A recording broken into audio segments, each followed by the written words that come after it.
Copyright disclaimer. Under Title 17 U.S.C. Section 107, allowance is made for fair use for purposes such as criticism, comment, news reporting, teaching, scholarship, and research. For fair use is permitted by copyright statute that might otherwise be infringing. Non-profit, educational, or personal use tips the balance in favor of fair use.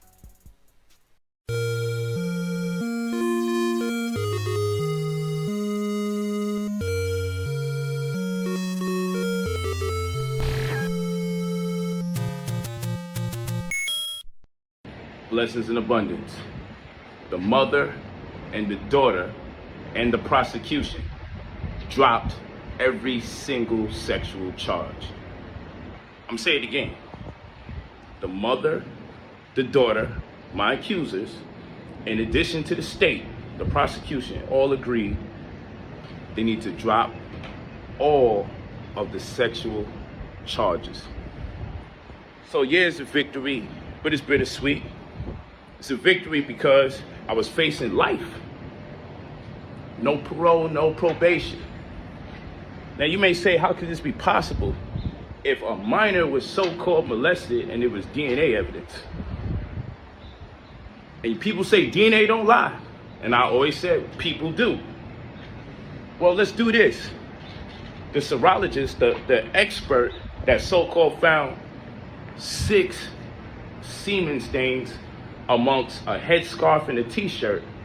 Never mind the fact the whole rape kit said negative, negative, negative. They checked this girl for 5 different types of DNA, finger DNA, all types of different DNA.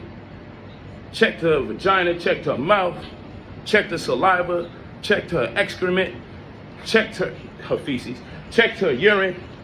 Everything came up negative. You would think because of all the violent acts I was accused of, how I came inside of her, how I came on her face, how I bust her mouth open from penetrating her so physically, that there would be some kind of trace of something, some kind of DNA, but the rape kit came up all negative. So now we're in a conundrum. So how the hell how does the DNA just skip to a t-shirt and a headscarf? Well, the serologist that did the report that labeled it semen stains, when you got high-powered attorneys such as myself, then what happens is when you spend damn near 200 grand on your defense, you have the right to do depositions. We have our own private investigator. We have our own, guess what, forensics expert. So our forensics expert said this. Our forensics expert said, we want to take a look and see what's going on over there. So when our forensics expert took a look and examined these so-called clothes with semen stains, we had some questions about how did you definitively conclude that that was semen in the first damn place? So guess what happens after that? A deposition is when we interview anybody that's part of the situation, whether it be the mother, the daughter, the people who took the 911 call, whoever. The prosecutor gets to sit in while we interview them, while there's a court-appointed stenographer that types up everything, and the prosecutor can hear everything as it goes so they can make a determining factor if they got a case or not. Point in case, we couldn't interview the serologist, Stephanie Thompson, because she mysteriously disappears when we want to question her about how she came up with those results. I'll say it again. The person who said that there was semen stains on the headscarf and the shirt, despite the fact the rape kit tested for 5 different DNAs, considering the egregious acts that I was accused of, the rape kit came up all negative, which science would suggest I did absolutely none of the things that I was accused of.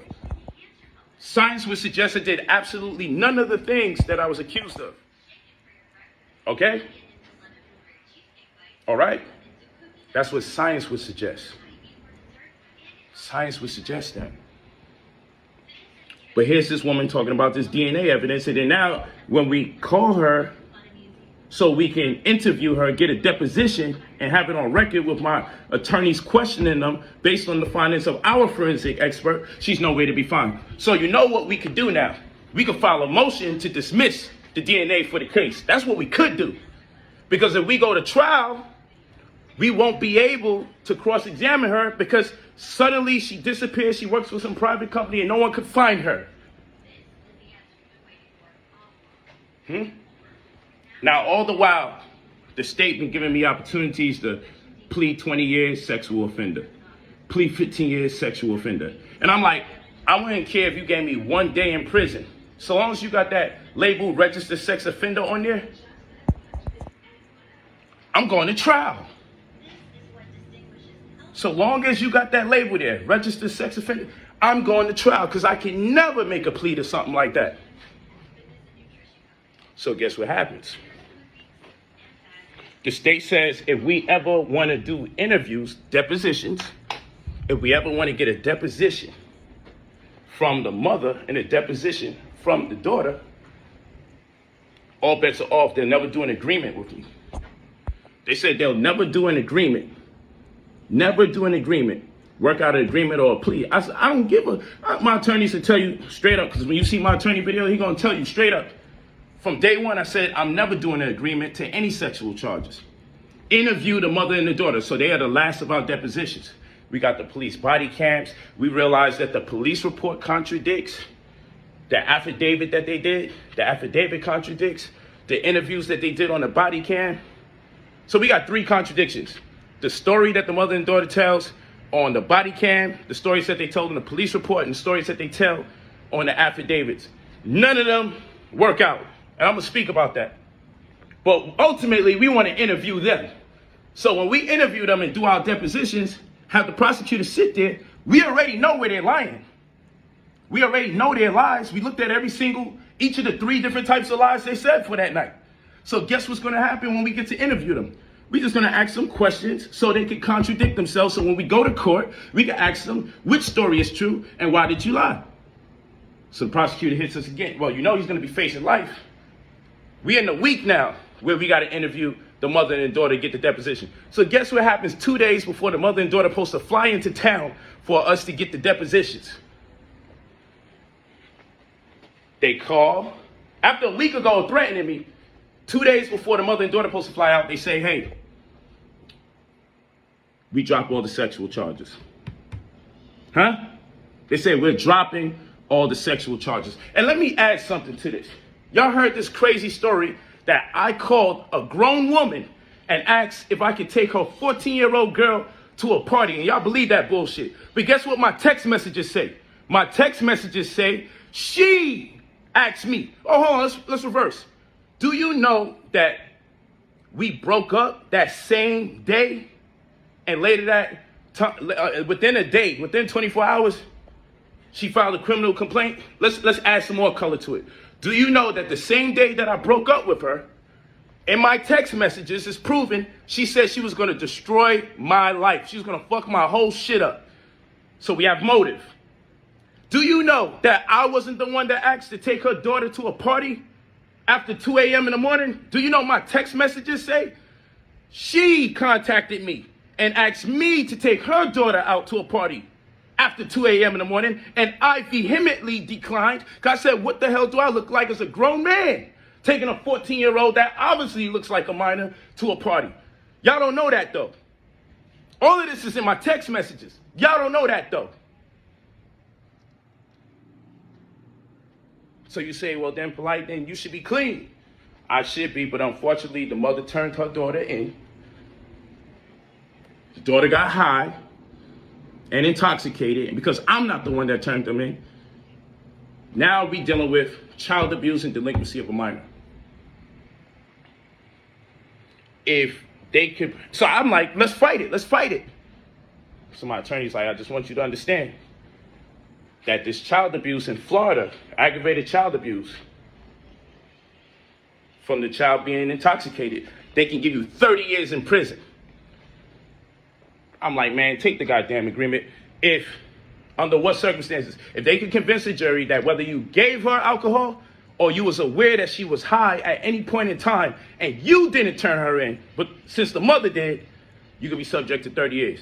So I said, let's make a goddamn agreement, man, and let's work this thing out. So still got to sit down somehow, some way, but it is what it is. Blessings in abundance is bittersweet. Oh my goodness. And more information is going to come out, and this shit is far from over for all the lies that was told on me. Peace. Thank you for watching. Make sure you hit the like button and make sure you subscribe. And don't forget to hit the notification bell to receive all notifications from Huggie Pacino. In the description box, you can find all 10 channels. HP Media 1 and 2 are the 2 new channels. You can also subscribe to my dog Julio and Huggie Pacino 1 through 6. And there's also a Huggie Pacino Effect throwback channel. And you can also contact me via email and phone. And if you would love to donate to the channel, here's where you could donate: Cash App and PayPal. The link's on the screen. Donations, donations, donations, gifts, gifts. Now that's Huggie Pacino certified.